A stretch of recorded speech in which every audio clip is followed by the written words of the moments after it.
Sir ಮಕ್ಕಳನ್ನ ಬೆಳೆಸೋದ್ ಬದಲು ಅಥವಾ if Yathindra is eligible, Priyanka Kharge is eligible, D K. Suresh is eligible, Lakshmi Hebbalkar ಮಗ ಎಲಿಜಿಬಲ್ ಇದ್ರೆ ಅಥವಾ ಈಶ್ವರ್ ಖಂಡ್ರೆ ಮಗ ಎಲಿಜಿಬಲ್ ಇದ್ರೆ ಕೊಡಿ.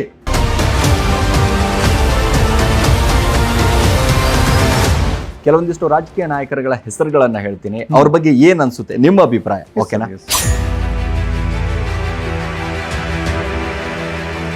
ದೇವೇಗೌಡರು ಜೈಲಲ್ಲಿ ಇವನಿದ್ದ, ಯಾರು ಪ್ರಜ್ವಲ್ ಇದ್ದ, ಬೇಜಾರಾಗುತ್ತೆ ಸರ್. ಆಮೇಲೆ ಆ ಜೈಲ್ ಓಪನಿಂಗ್ ಮಾಡಿರೋದೇ ದೇವೇಗೌಡರು, ಅದೇ ಜೈಲಲ್ಲಿ ಮೊಮ್ಮಗ ಇದ್ದಾನೆ.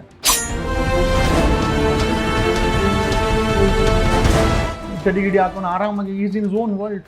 ಅವನಿಗೆ ರೇಪ್ ಮಾಡಿದ್ದೀನಿ ನಾನೊಬ್ಬ ಆರೋಪಿನ ಸಕಟೇ ಇಲ್ಲ sir. I think is enjoying. ಮನೆಯಿಂದ ಊಟ ಬರ್ತದೆ ಸರ್. ಅವರ ನಿಜವಾಗ್ಲು ಇನ್ನೂ 100 ವರ್ಷ ಬದುಕಲಿ, ಅವ್ರೇನಾದ್ರು ಮಿಸ್ ಆಯ್ತು ಅಂತಂದ್ರೆ ಇದು ಇನ್ನೂ ಚಿತ್ರಣ ಆಗ್ಬಿಡ್ತಾರೆ ಸರ್.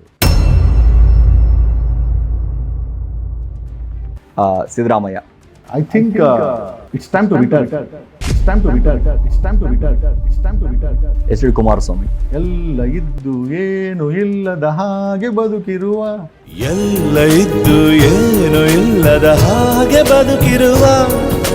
ಎಸ್ ಡಿ.ಕೆ. ಶಿವಕುಮಾರ್. 2028ಕ್ಕೆ ಕಾಂಗ್ರೆಸ್ ಬರೋದು ದೂರದ ಮಾತು. ಸ್ವತಃ ಡಿ.ಕೆ. ಶಿವಕುಮಾರೇ MLA ಆಗಿ ಗೆಲ್ಲಲ್ಲ ಅಂತ ನಾನು ಹೇಳ್ತೀನಿ.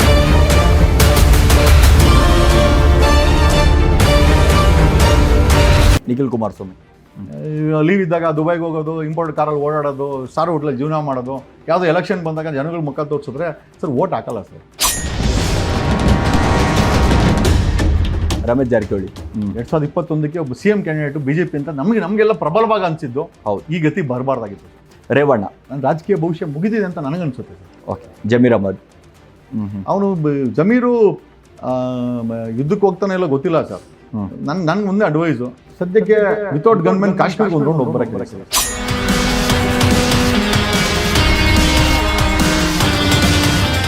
Okay. Yediyurappa sir great leader sir, no doubt.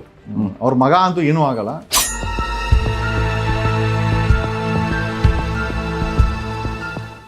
Basavaraj Bommai, ಕುಂಬಳಕಾಯಿ ಕಳ್ಳ ಅಂತಂದ್ರೆ ಹೆಗಲು ನೋಡ್ಕೊಳ್ಬಾರ್ದು, ಮುಟ್ಕೊಂಡು ಆಮೇಲೆ ತುಂಬಾ ಅತಿಯಾಗಿ ಹೋಗಿ ಸ್ಟೇ ತಗೊಂಡ್ಬಂದು ಅವರೇ ಬಂಗ ಬಿಡಿಸ್ಕೊಳ್ಬಾರ್ದಾಗಿತ್ತು.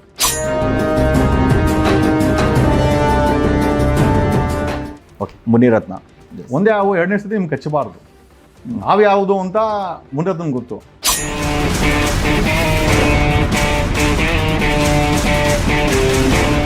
ಪ್ರತಾಪ್ ಸಿಂಹ, ಮತ್ತೆ ಹುಟ್ಟಿ ಬಾ ಪ್ರತಾಪ್ ಸಿಂಹ ರಾಜಕೀಯದಲ್ಲಿ ಅಂತ ಹೇಳ್ಬೇಕಾಗಿದೆ.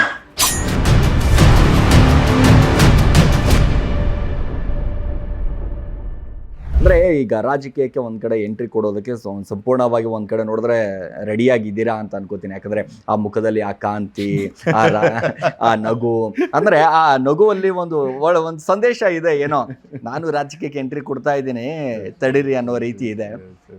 ಯಾವ ರೀತಿ ಬದಲಾವಣೆ ಅಂತಂದರೆ ಸಹಜವಾಗಿ ನಿಮ್ಮ ಹತ್ತಲ್ಲಿ ಯಾವ ಬದಲಾವಣೆಗಳಾಗಿದೆ ನಿಮ್ಮಲ್ಲಿ ಅಂತ ಈಗ? ಇಲ್ಲ ಸರ್, ನನಗೆ ಒಂದಷ್ಟು ಸಮಯ ಸಿಕ್ತು, ನಾನು ಸಮಯ ಕೊಟ್ಟಿರಲಿಲ್ಲ. ಸೊ ಜೈಲು ಕಳಿಸಿ ಒಂದು ರೀತಿ ಅನುಕೂಲ ಆಯಿತು. ನಾನೊಂದು ಮೆಡಿಟೇಷನ್ನು, ಆಮೇಲೆ 2028ಗೆ ಒಂದು ಬ್ಲೂ ಪ್ರಿಂಟ್ ಬೇಕಾಗಿತ್ತು ನನಗೆ. ಬೆಳಗ್ಗೆ ಇದ್ರೆ ಈ ಥರ ಮಾಧ್ಯಮಗಳು ಅವರು ಇವರು ವ್ಯವಹಾರಗಳು, ಮನೆ ಅದು ಇದು ಅಂತ ಇತ್ತು. ಬಟ್ ಅಲ್ಲಿ ಏನು ಡಿಸ್ಟರ್ಬೆನ್ಸ್ ಇರಲಿಲ್ಲ. ಒಂದು 2028ಕ್ಕೆ ನಾನು ನೋಡಬೇಕಾಗಿರುವಂಥ ಜನ ಮೆಚ್ಚಿದ ಕರ್ನಾಟಕವನ್ನು ಒಂದು ಬ್ಲೂ ಪ್ರಿಂಟನ್ನು ರೆಡಿ ಮಾಡಲಿಕ್ಕೆ ಒಂದು ಸಮಯ ಸಿಕ್ತು. ನನ್ನಲ್ಲಿ ಒಂದಷ್ಟು ಕುಂದುಕೊರತೆಗಳಿತ್ತು. ನನ್ನ ವಿಚಾರಗಳನ್ನು ಇಂಟ್ರಾಕ್ಷನ್ಸ್ ಆಗಿರ್ಬೋದು, ಮತ್ತು ಒಂದು ಸ್ಪಷ್ಟತೆ ಬೇಕಾಗಿತ್ತು, ನನ್ನ ಮಾತಿನ ಸ್ಪಷ್ಟತೆ ಬೇಕಾಗಿತ್ತು. ಒಂದಷ್ಟು ರಾಜಕೀಯ ವಿಚಾರ ಬಂದಾಗ ಸುಮ್ಮನೆ ನೀರಿನ ಮೇಲೆ ಗುಳೆ ಥರ ನಾನು ಮಾತಾಡ್ತಾ ಇದ್ದೆ. ಈಗಿಲ್ಲ, ಅದು ತನ್ನದೇ ಆದ ಅಂದರೆ ಒಂದು ತೂಕ ಇದೆ ಒಂದು ಮಾತಿನ ಬೇಕಾಗಿದೆ ಸರ್, ಬೇಕಾಗಿದೆ. ಇಲ್ಲ ಅಂತಂದರೆ ಏನಾಗುತ್ತೆ ಅಂದರೆ ಬಿಜೆಪಿ ಚೆನ್ನಾಗಿಲ್ಲ ಅಂದರೆ ಸಿದ್ದರಾಮಯ್ಯಂತರು ನಮ್ಮ ಹೋರಾಟಗಳನ್ನು ಬಳಸ್ಕೊಂಡು ಅಧಿಕಾರಕ್ಕೆ ಬಂದು ನಮ್ಮನ್ನೇ ತುಳಿಯುವಂಥ ಪರಿಸ್ಥಿತಿಗೆ ಬಂದ್ಬಿಡ್ತದೆ. ಹಂಗಾಗಿ ಯಾರ ಬೇರೆಲ್ಲ ನೀನೇ ಏನಾದರೂ ಮಾಡೋಕ್ಕಾಗತ್ತ, ಒಂದು ಗುಂಪನ್ನು ಕಟ್ಟಿ ಅನ್ನೋ ಒಂದು ವಿಚಾರವನ್ನು ಬಂತು. ಅಂದರೆ ಈಗ ಇಷ್ಟೆಲ್ಲ ನೋಡಿದಾಗ ಯಾವುದಾದ್ರೂ ಒಂದು ಪಕ್ಷಕ್ಕೆ ಗಾಳ ಹಾಕ್ತಾ ಇದ್ದೀರಾ ಅಂತ ಏನಾದರೂ ಅನಿಸ್ತಾ ಇದೆ? ಬ್ಯಾಕ್ಗ್ರೌಂಡಲ್ಲಿ ಎಲ್ಲ ನಮ್ಮ ಟೀಮ್ ಮಾಡ್ತಾ ಇದ್ದಾರೆ. ಗಾಳ ಅಂತ ಪ್ರಶ್ನೆ ಇಲ್ಲ, there is something ready, getting ready. ಒಂದು ಸೂಕ್ತ ಸಮಯದಲ್ಲಿ ಕಮಿಂಗ್ ಸೂನ್. ಎಸ್ ವೆರಿ ಒಂದಷ್ಟು ಸರ್ಪ್ರೈಸ್ ಇದೆ, ಸರ್ಪ್ರೈಸ್ ಕೊಡಬೇಕಾಗಿದೆ. ಆಮೇಲೆ ಒಬ್ಬರಾಗಿ ಮಾತಾಡಿದಾಗ ಅದು ಹೋರಾಟ ಆಗುತ್ತೆ. ಒಂದು ಪಕ್ಷನೋ ಅಥವಾ ಪಕ್ಷದ ಅಧ್ಯಕ್ಷನಾಗಿನೋ ಮಾಡಿದಾಗ ಅದಕ್ಕೊಂದು ರಾಜಕೀಯ ಬೆಲೆ ಕೂಡ ಬರ್ತದೆ. ಎಸ್, ಅಂದ್ರೆ ನಮಗನ್ಸುತ್ತೆ ಲಾಯರ್ ಜಗದೀಶ್ ಅವರು ಯಾವುದೇ ಒಂದು ವ್ಯಕ್ತಿ ಬಗ್ಗೆ, ಯಾವುದೇ ಒಂದು ಪಕ್ಷದ ಬಗ್ಗೆ ಮಾತಾಡ್ತಾ ಇದ್ದಾರೆ ಅಂತಂದ್ರೆ ಬಹಳ ಒತ್ತು ಕೊಟ್ಟು ಮಾತಾಡ್ತಾ ಇದ್ದಾರೆ ಅಂತಂದ್ರೆ ಅನ್ಸುತ್ತೆ ನಮಗೆ ಒಂದು ಬೇರೆ ಪಕ್ಷಕ್ಕೆ ಒಂದ್ ಕಡೆ ಹೋಲ್ತಾ ಇದ್ದಾರೆ, ಒಂದು ಪಕ್ಷ ಕಡೆಯಿಂದ ಒಂದ್ ಕಡೆ ಒಳ್ಳೆ ಆಫರ್ ಬಂದಿದೆ ಅಂತ ಅನ್ಕೋತೀನಿ ನಾನು. ಸರ್ ಯಾಕೆ ಸರ್ ಬರಬಾರ್ದು ಸರ್? ಈಗ ನಾನು ಮತ್ತೆ ಅದೇ ಪ್ರಶ್ನೆಗೆ ಬರ್ತೀನಿ ಸರ್. ಯತೀಂದ್ರಂಗೆ ಯಾಕೆ ಅವಕಾಶ ಕೊಡಬೇಕು? ವೈ ನಾಟ್ ಮನೆ ಪಕ್ಕದವ್ರಿಗೆ ಯಾಕೆ ಕೊಡಬಾರ್ದಾಗಿತ್ತು? ನಿಜವಾದ ರಾಜಕಾರಣಿಗಳಾಗಿದ್ರೆ ಇವರು ಹೌದು ಸರ್ ಮಕ್ಕಳನ್ನ ಬೆಳೆಸೋದ್ ಬದಲು, ಅಥವಾ if Yathindra is eligible, Priyanka Kharge is eligible, D K Suresh is eligible, Lakshmi Hebbalkar ಮಗ ಎಲಿಜಿಬಲ್ ಇದ್ರೆ, ಅಥವಾ ಈಶ್ವರ್ ಖಂಡ್ರೆ ಮಗ ಎಲಿಜಿಬಲ್ ಇದ್ರೆ ಕೊಡಿ. ಬಟ್ ಬಲವಂತಕ್ಕೆ ನೀವು ಮಾಡೋ ಆಸ್ತಿನ, ನೀವು ಮಾಡೋ ಅಧಿಕಾರವನ್ನ ವಂಶ ಪರಂಪರೆ ಮಾಡಕ್ಕೋಸ್ಕರ, ಅಥವಾ ಜಾರಕಿಹೊಳಿ ಮಕ್ಕಳು ಪ್ರಿಯಾಂಕಾ ಬಂದ್ಲು ಸರ್ ಎಲಿಜಿಬಲ್ ಇದ್ರೆ ಕೊಡಿ. ಸತೀಶನ್ ಮೇಲೂ ಆರೋಪ ಇದೆ, ಡಿ ಕೆ ಶಿವಕುಮಾರ್ ಮೇಲೆ ಆರೋಪ ಇದೆ, ಕಮಿಷನ್ ತಗೊಂತಾರ ಅಂತ ಯಾರೋ ಈ ತರ ಸರ್. ಈ ತರ ಇನ್ಎಲಿಜಿಬಲ್ ಮಾಫಿಯಾಗಳನ್ನ ಬಳಸ್ಕೊಂಡು ನೀವು ಒಂದು ನಿಮ್ಮ ವಂಶ ಪರಂಪರೆ, ಹಂಗಾಗ ನಮ್ಮಂತವ್ರು ಬೇಕಾಗಿದೆ.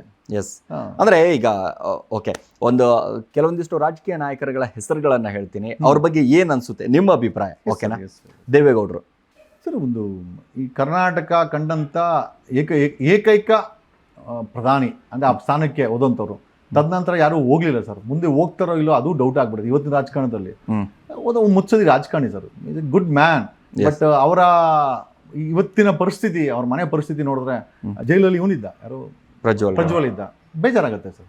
ಆಮೇಲೆ ಆ ಜೈಲ್ ಓಪನಿಂಗ್ ಮಾಡಿರೋದೇ ದೇವೇಗೌಡರು, ಅದೇ ಜೈಲಲ್ಲಿ ಮೊಮ್ಮಗ ಇದ್ದಾನೆ ಸರ್. ನಾನು ಹೋಗೋದು ಬೇರೆ, ತಾನು ಅಧಿಕಾರದಲ್ಲಿ ಇದ್ದಾಗ ಓಪನ್ ಮಾಡಿದ ಜೈಲಿಗೆ ಮನೆಯವರು ಮಗನೋ ಮೊಮ್ಮಕ್ಕಳು ಓದ್ತಾರಂದಾಗ ಸರ್ ಅಲ್ಲಿ ನೋಡ್ಲಿಕ್ಕೆ ಬೇಜಾರಾಗುತ್ತೆ. ನಾನು ಆಕ್ಚುಲಿ ಆ ಮೈನ್ ಜೈಲ್ ಓಪನಿಂಗ್ ಮಾಡಿದಾಗ ದೇವೇಗೌಡರು ಇಷ್ಟಿದೆ, ನನಗೆ ಆಶ್ಚರ್ಯ ಆಗ್ಬಿಡ್ತು. ದೇವೇಗೌಡರು ಓಪನ್ ಮಾಡಿರೋ ಜೈಲಲ್ಲಿ ಮೊಮ್ಮಗ ಇವತ್ತು ಚಡಿಗಿಡಿ ಹಾಕೊಂಡು ಆರಾಮಾಗಿ ಈಸ್ ಇನ್ ಝೋನ್ ವರ್ಲ್ಡ್. ಅವನಿಗೆ ರೇಪ್ ಮಾಡಿದ್ದೀನಿ ನಾನೊಬ್ಬ ಆರೋಪಿನೂ ಸಕಟೇ ಇಲ್ಲ sir. I think is enjoying. ಮನೆಯಿಂದ ಊಟ ಬರ್ತದೆ, ಆರಾಮಾಗಿ ಓಡಾಡಿ. ಆ ಪರಿಸ್ಥಿತಿ ಬರಬಾರ್ದಾಗಿತ್ತು ಸರ್ ದೇವೇಗೌಡರಿಗೆ. ದಟ್ ಈಸ್ ವೇಡ್ ಏನೋ. ಅವರ ಸಾಧನೆ ಬಗ್ಗೆ ನಿಜವಾಗ್ಲೂ ಹೇಳ್ತೀನಿ, 100 ಜನ್ಮ ಬಂದು ಕನ್ನಡಿಗರು ಮಾಡಕ್ಕೆ ತುಂಬಾ ಕಷ್ಟ ಇದೆ ಸರ್. ಅವ್ರ ಸಾಧನೆ ಅನ್ನೋದಿದೆಯಲ್ಲ, absolutely sir, is a man who achieved. ಈ ಏಜಲ್ಲೂ ಕೂಡ ರಾಜ್ಯಸಭಾ ಮೆಂಬರ್ ಆಗಿ ಅಲ್ಲಿ ಹೋಗ್ತಾರೆ, ನಿಂತ್ಕೊಳ್ತಾರೆ ಅಂತಂದ್ರೆ ಏನೇ ಇರ್ಬೋದು, ವಂಶ ಪರಂಪರೆ ಏನೇ ಇರ್ಬೋದು, ಸರ್ ಈ ಏಜಲ್ಲೂ ಆ ಉತ್ಸಾಹ ಇದೆಯಲ್ಲ ಸರ್. ಹೌದು, ಏಜಲ್ಲಿ ರಾಜ್ಯಸಭೆಗೆ ಹೋಗಿ ಒಂದಷ್ಟು ಮಾತುಗಳನ್ನು ಹೇಳಿ ಮಾಡೋದಿದೆಯಲ್ಲ ಮಾಡ್ತಾರಲ್ಲ. So is the back ground for Kumaraswamy, is the back ground for entire family sir. ಅವರ ನಿಜವಾಗ್ಲೂ ಇನ್ನೂ 100 ವರ್ಷ ಬದುಕಲಿ, ಅವ್ರೇನೋ ಮಿಸ್ ಆಯ್ತು ಅಂತಂದ್ರೆ ಇದು ಇನ್ನೇ ಚಿತ್ರಣ ಆಗ್ಬಿಡ್ತಾರೆ sir. This is what I feel sir. ನಾನು ಯಾವ್ದು ಕೆಟ್ಟದ್ದು ಬಯಸಲ್ಲ, ಬಟ್ ವಂಶ ಪಾರಂಪರ್ಯವಾಗಿ ರಾಜಕೀಯ ಮಾಡಕ್ ಹೋದ್ರೆ ಪ್ರಕೃತಿನೇ ಬಿಡಲ್ಲ ಸರ್. ಎಸ್, ಪ್ರಕೃತಿಗೂ ಮುಂಸಾಗುತ್ತೆ. Yes. Siddaramaiah sir, I think it's time to retire sir. Siddaramaiah retired ಆಗಬೇಕು. ಯಾಕಂದರೆ ಬೇರೆ ದೇಶದಲ್ಲಿ ಪ್ರಕಾಶ್ ರಾಜ್ ಹೇಳ್ತಾ ಇದ್ದ, ಬೇರೆ ದೇಶದಲ್ಲಿ ಯುವಕರು ರಾಜಕೀಯ ಮಾಡಿದ್ರೆ ವಯಸ್ಸಾಗಿರೋರು ಪೆನ್ಷನ್ ತಗೊಂಡು ಓಡಾಡ್ತಾರೆ. ನಮ್ಮ ದೇಶದಲ್ಲಿ ಮುದಿಗೂಬೆಗಳು ಕೈಗೆ ರಾಜಕೀಯ ಅಧಿಕಾರ ಕೊಟ್ಟು ಯುವಕರು ಕೆಲಸ ಇಲ್ದ್ರೆ ಓಡಾಡ್ತಾರೆ. ಆ ಮಟ್ಟಕ್ಕೆ ಆಗಬಾರ್ದು ಸರ್. ಇಟ್ಸ್ ಟೈಮ್ ಈ ಶುಡ್ ರಿಟೈರ್ಡ್ ಆಗಿ ಐ ಥಿಂಕ್ ಮೊಮ್ಮಕ್ಕಳು, ಯಾಕಂದ್ರೆ ಫ್ಯಾಮಿಲಿ ಜೊತೆ ನೋಡ್ಕೊಂಡಿದ್ರೆ ಒಳ್ಳೇದು ಅನ್ಸುತ್ತೆ ಸರ್. ಅವ್ರ ಆರೋಗ್ಯನೂ ನೋಡ್ಕೊಳ್ಳಿ, ಇರುವಂಥ ಒಂದಷ್ಟು ವರ್ಷಗಳು ಕಾಲ, ಇನ್ನೊಂದಷ್ಟು ಎಷ್ಟು ವರ್ಷ, 100 ವರ್ಷ ಬದುಕಲಿ ಅವರು. ಮುಂದಿನ ಅಟ್ಲೀಸ್ಟ್ ಬದುಕಿದೆ ಸರ್, ಹೆಂಡತಿ ಮೊಮ್ಮಕ್ಕಳ ಜೊತೆ ಒಂದಷ್ಟು ಓಡಾಡಲಿ ಅನ್ನೋದು ನಮ್ಮ ಒಂದು ಆಸೆ sir. Okay, H D Kumaraswamy very good administrate ಆಗಿದ್ದರು ಸರ್. ನಾನು ಕುಮಾರಣ್ಣವರು CM ಆಗಿದ್ದಾಗ ನನ್ನ ಕೂಡ ನೆಚ್ಚಿನ ನಾಯಕ ಕುಮಾರಸ್ವಾಮಿ ಅವರು. ಬಟ್ ಇವತ್ತಿನ ಪರಿಸ್ಥಿತಿ ತುಂಬ ಐ ಥಿಂಕ್ ಎಲ್ಲ ಇದ್ದು ಏನು ಇಲ್ಲದ ಹಾಗೆ ಬದುಕಿರುವ, ಮೋಸ್ಟ್ಲಿ ಈ ಪದ ಕುಮಾರಸ್ವಾಮಿ ಅವರಿಗೆ ಅನ್ವಯಿಸುತ್ತೆ sir. Yes. D K Shivakumar sir, ದೇವರು ಎಲ್ಲ ಕೊಟ್ಟಿದ್ದಾನೆ, ಅದನ್ನು ತಾಳ್ಮೆಯಿಂದ ಹೋದರೆ ಒಳ್ಳೆಯದು. ಯಾವುದು ಶಾಶ್ವತ ಅಲ್ಲ. ಅದೇ ಜಾಗದಲ್ಲಿ ಆಪೋಸಿಟ್ ಆಗಿ ರಮೇಶ್ ಜಾರಕಿಹೊಳಿ ಇದ್ದ, ಖಾಲಿ ಮಾಡ್ಕೊಂಡು ಹೋಗ್ಬಿಟ್ಟ. ಶಾಶ್ವತ ಅಲ್ಲ.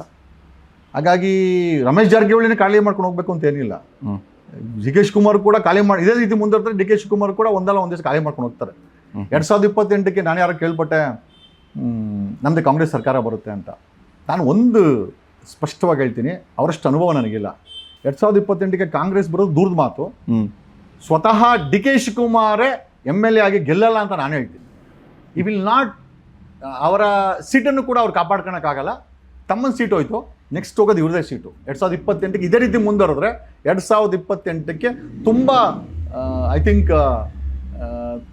ಥಿಂಕ್ ಒಂದು ಬೇಸರದ ಲೆವೆಲಲ್ಲಿ ಇವ್ರು ಸೋಲ್ತಾರೆ.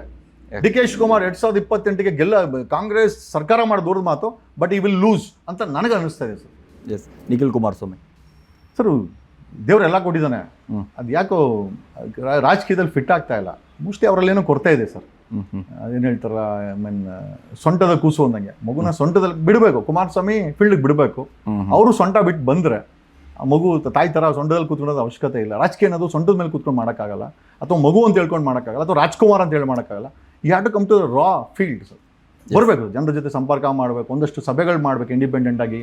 ಆ JDS ಮೊಮ್ಮಗ ಅನ್ನೋದು ಮರ್ತೋಗ್ಬೇಕು, ಜನಗಳ ಜೊತೆ ಸಂಪರ್ಕ ಬೆಳೆಸ್ಕೊಳ್ಬೇಕು. ಲೀವ್ ಇದ್ದಾಗ ದುಬೈಗೆ ಹೋಗೋದು, ಇಂಪೋರ್ಟ್ ಕಾರಲ್ಲಿ ಓಡಾಡೋದು, ಸ್ಟಾರ್ ಹೋಟ್ಲಲ್ಲಿ ಜೀವನ ಮಾಡೋದು, ಯಾವುದೋ ಎಲೆಕ್ಷನ್ ಬಂದಾಗ ಜನಗಳ ಮುಖ ತೋರಿಸಿದ್ರೆ ಸರ್ ವೋಟ್ ಹಾಕಲ್ಲ ಸರ್. ಸೊ ವೋಟ್ ಹಾಕಬೇಕು ಅಂತಂದ್ರೆ ನಿಜವಾಗ್ಲೂ ನೀವು ತಂದೆಯವ್ರ ರೀತಿ ಮುಖ್ಯಮಂತ್ರಿ ಆಗೋಕ್ಕೆ ಪ್ರಯತ್ನ ಬೀಳ್ತಾ ಅಥವಾ MLA ಆಗಿ ಪ್ರಯತ್ನ ಬೀಳ್ತಾ, ಮಿನಿಸ್ಟರ್ ಆಗಿ ಪ್ರಯತ್ನ ಬೀಳ್ತಾ ಇದ್ರೆ ಎಷ್ಟು come to ground sir. Ground level ಬಂದಾಗ ನಮ್ಮಂಥವ್ರ ಅಟ್ಲೀಸ್ಟ್ ನಮ್ಮಂಥವ್ರ ಜೊತೆ ಸೇರಿದ್ರು ಕೂಡ ಏನೋ ಒಂದು ಆಗ್ಬಿಡ್ತಾರೆ ಸರ್. ಎಸ್, ರಮೇಶ್ ಜಾರಕಿಹೊಳಿ ಒಬ್ಬ CM ಕ್ಯಾಂಡಿಡೇಟ್ ಸರ್. 2021ಕ್ಕೆ ಒಬ್ಬ CM ಕ್ಯಾಂಡಿಡೇಟ್ BJP ಅಂತ ನಮಗೆಲ್ಲ ಪ್ರಬಲವಾಗಿ ಅನಿಸಿದ್ದು. ಹೌದು, ಈ ಗತಿ ಬರಬಾರ್ದಾಗಿತ್ತು ಸರ್. ಇರ್ಬೋದು, ತಪ್ಪಾಗಿದೆ ಅನ್ಸುತ್ತೆ, ಬಟ್ ಇವತ್ತಿನ ಗತಿ ಅವ್ರಿಗೆ ಬರಬಾರ್ದಾಗಿತ್ತು. ಬಸವನಗುಡಿ, ಯತ್ನಾಳ್ ಮತ್ತೆ ಅವರನ್ನ ಸಮರ್ಥನೆ ಮಾಡ್ಕೊಳೋ ಪಾಪ ಲೆವೆಲ್ಗೆ ರಮೇಶ್ ಜಾರಕಿಹೊಳಿ ಕುಗ್ಗೋಗಿದ್ದಾರೆ. ಒಬ್ಬ CM ಅದೇ ಹೇಳೋದು ಸರ್, DK ಶಿವಕುಮಾರ್ಗೆ ಅದನ್ನೇ ಹೇಳ್ತಾರೆ, ಒಬ್ಬ CM ಕ್ಯಾಂಡಿಡೇಟ್ ಆ ಒಂದು ಸಮಸ್ಯೆ ಆಗಿಲ್ಲ ಅಂದಿದ್ದಾರೆ, CD ಪ್ರಕರಣ ಆಗಿಲ್ಲ ಅಂದಿದ್ರೆ ರಮೇಶ್ ಜಾರಕಿಹೊಳಿ ಅವರ was a future CM candidate. Yes, ಅಲ್ಲ ನನಗನ್ಸಿತ್ತು ಸರ್, ನನ್ನ ವಿರೋಧಿ ಇರ್ಬೋದು ಅಥವಾ ನಾನು ಅವ್ರ ಕೇಸನ್ನ ವಿರೋಧವಾಗಿ ಹ್ಯಾಂಡಲ್ ಮಾಡಿರ್ಬೋದು, ಬಟ್ ನನಗಿರೋ ಮಾಹಿತಿ ಪ್ರಕಾರ ಈ ವಾಸ್ ಎ CM ಕ್ಯಾಂಡಿಡೇಟ್. ಅಂದ್ರೆ ಒಂದು ಪಕ್ಷವನ್ನ ಕೆಡವಿ ಒಂದು ಪಕ್ಷವನ್ನ ಕಟ್ಟುವಂತ ತಾಕತ್ತು ಜಾರಕಿಹೊಳಿಗೆ ಇದೆ. ಅವ್ರ ಫ್ಯಾಮಿಲಿಗೆ ಇತ್ತು ಸರ್, ರಮೇಶನ್ಗೆ ಇತ್ತು ಸರ್, ರಮೇಶನ್ಗೆ ಇವತ್ತು ಇದೆ. ಬಟ್ ಆ ಸುತ್ತು ಇರುವಂತ ಗೆದ್ಲುಗಳು, ಅವರೇ ಕಟ್ಕೊಂಡಂತ ಆ ಒಂದು ದುರಂಕಾರದ ವಿಚಾರಗಳಾಗಿರ್ಬೋದು, ರಾಜಕೀಯವಾಗಿ ಪ್ರಬಲ ಸರ್. ಬಟ್ ಆ ಟ್ರ್ಯಾಪ್ ಇರ್ತದಲ್ಲ ಸರ್. ಹೌದು, ರೇವಣ್ಣ ಸರ್, ಐ ಥಿಂಕ್ ರಾಜಕೀಯದ ಕೊನೆ ಪುಟವನ್ನು ಮುಗಿಸಿ ಮೋಸ್ಟ್ಲಿ ಕ್ಲೋಸ್ ಬುಕ್, ರಾಜಕೀಯದ ಬುಕ್ಕೇ ಒಂದು ಕ್ಲೋಸ್ ಆಗಿದೆ ಸರ್. ಕೊನೆ ಚಾಪ್ಟರ್ ಮುಗಿದೋಯ್ತು, ಕೊನೆ ಪೇಜು ಮುಗಿದೋಯ್ತು, ರಟ್ಟು ಮುಗಿದಿದೆ ಸರ್. ನೋಡ್ಬೇಕು ಸರ್ ಏನಾಗುತ್ತೆ ಮುಂದೆ. ನನ್ನ ರಾಜಕೀಯ ಭವಿಷ್ಯ ಮುಗಿದಿದೆ ಅಂತ ನನಗನ್ಸುತ್ತೆ ಸರ್. ಓಕೆ, ಜಮೀರ್ ಅಹ್ಮದ್.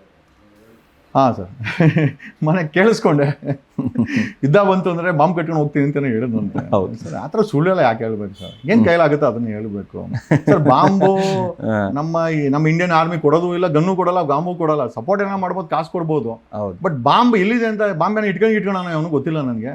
ಆ ಥರ ಇಟ್ಕೊಂಡಿದ್ದೆ, ದಯಮಾಡಿ ಅದನ್ನ ಡಿಸ್ಪೋಸ್ ಮಾಡಿ. ಯಾಕಂದ್ರೆ ಆ ಥರ ಎಲ್ಲ ತಪ್ಪು, ಆ ಥರ ಎಲ್ಲ ತಪ್ಪು ಸಂದೇಶ ಕೊಡಬಾರ್ದು ಸರ್.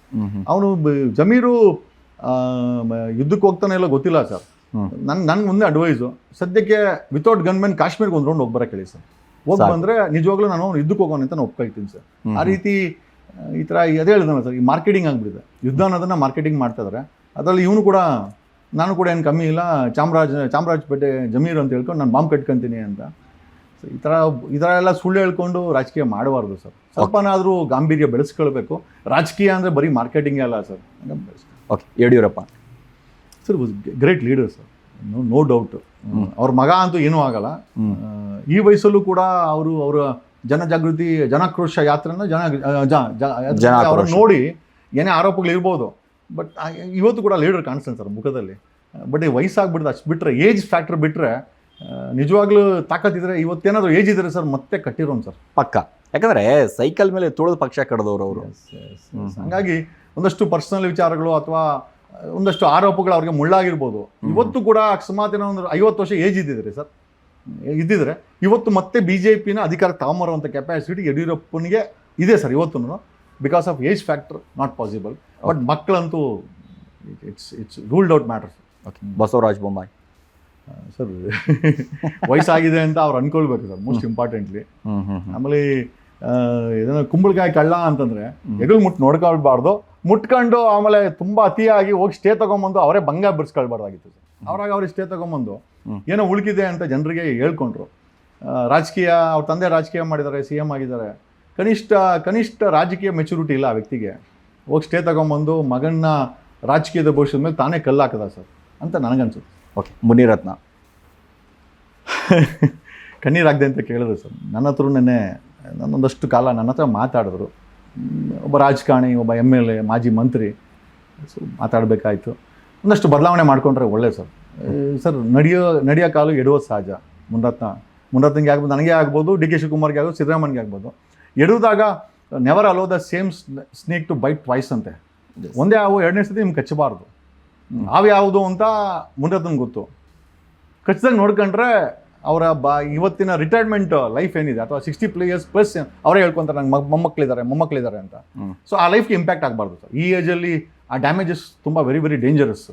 ಆ ಮಕ್ಕಳ ಮೇಲೆ ಮೊಮ್ಮಕ್ಕಳ ಮೇಲೆ ಡಿಫ್ರೆಂಟ್. ನೀವು ಎಷ್ಟೇ ಕೋಟಿ ರೂಪಾಯಿ ದುಡ್ಡಿರ್ಬೋದು, ಬಟ್ ಆ ಡ್ಯಾಮೇಜಸ್ ಬಂದ್ಬಿಟ್ಟಾಗ, ಆ ಥರ ಡ್ಯಾಮೇಜಸ್ ನಿಮ್ಮ ಮೇಲೆ ಆರೋಪ ಬಂದ್ಬಿಟ್ಟಾಗ ಮನೇಲಿರೋ ಮಕ್ಕಳು ಮೊಮ್ಮಕ್ಕಳೇ ನಮಗೆ ಮರ್ಯಾದೆ ಕೊಡಲ್ಲ. Yes. So never allow the same snake to bite twice. ಸ್ವಲ್ಪ ಹುಷಾರಾಗಿದ್ರೆ ಒಳ್ಳೇದು ಸರ್ ಅವರು. ಓಕೆ, ಪ್ರತಾಪ್ ಸಿಂಹ. ನಿಜವಾಗ್ಲೂ ಈಗ ಸ್ವಲ್ಪ ಯಾಕೋ ಹೊಸ ಹೆಸರು ಕೇಳ್ದಂಗಿದೆ. ಮತ್ತೆ ಅದೇ ಹೇಳಿ ಸರ್, ಮತ್ತೆ ಹುಟ್ಟಿ ಬರಲಿ ಸರ್, ರಾಜಕೀಯದಲ್ಲಿ ಮತ್ತೆ ಹುಟ್ಟಿ ಬರಲಿ ಅಂತ ಅನ್ಸುತ್ತೆ ಸರ್. ಮೋಸ್ಟ್ಲಿ ಆ ಪದ ಬಳಕೆ ಕರೆಕ್ಟಾಗಿದೆ ಅನ್ಸುತ್ತೆ. ಮತ್ತೆ ಹುಟ್ಟಿ ಬಾ ಪ್ರತಾಪ್ ಸಿಂಹ ರಾಜಕೀಯದಲ್ಲಿ ಅಂತ ಹೇಳ್ಬೇಕಾಗಿದೆ. ಯಾಕಂದ್ರೆ ನೋಡಿ, ಬ್ಯಾಕ್ ಗ್ರೌಂಡ್ ಇಲ್ದಿರ ನಾವು ಏನಾದ್ರು ಮಾಡಕ್ ಹೋದಾಗ ಯಾವ ರೀತಿ ರಾಜಕೀಯವಾಗಿ ಮುಗಿಸ್ತಾರೆ ಅನ್ನೋದಕ್ಕೆ ಪ್ರತಾಪ್ ಸಿಂಹನೇ ಒಂದು ದೊಡ್ಡ ಉದಾಹರಣೆ. ಯಾಕಂದ್ರೆ ಅದು ನೀನು ಎಷ್ಟೇ ನಿಗರಾಡಿದ್ರು, ಆ ಬೆಂಗಳೂರು ಮೈಸೂರು ನ್ಯಾಷನಲ್ ಹೈವೇ ಆಗ್ಬೇಕಾರಂತೂ ನಾವೇ ಮಾಡ್ತಾ ಇರೋದು, ನಮ್ಮದೇ ಅಲ್ಲ, ಈ ಟಿಕೆಟೇ ಕೊಡಲಿಲ್ಲ ಅಂತಂದ್ರೆ ರಾಜಕೀಯವಾಗಿ ಮುಗಿಸೋದು ಸರ್. ಮತ್ತೆ ಹುಟ್ಟಿ ಬರಲಿ ಸರ್ ರಾಜಕೀಯವಾಗಿ. ಹೆಚ್ಚಿನ ಸುದ್ದಿಗಳಿಗಾಗಿ ನಮ್ಮ ಚಾನೆಲ್ನ ಸಬ್ಸ್ಕ್ರೈಬ್ ಮಾಡಿ.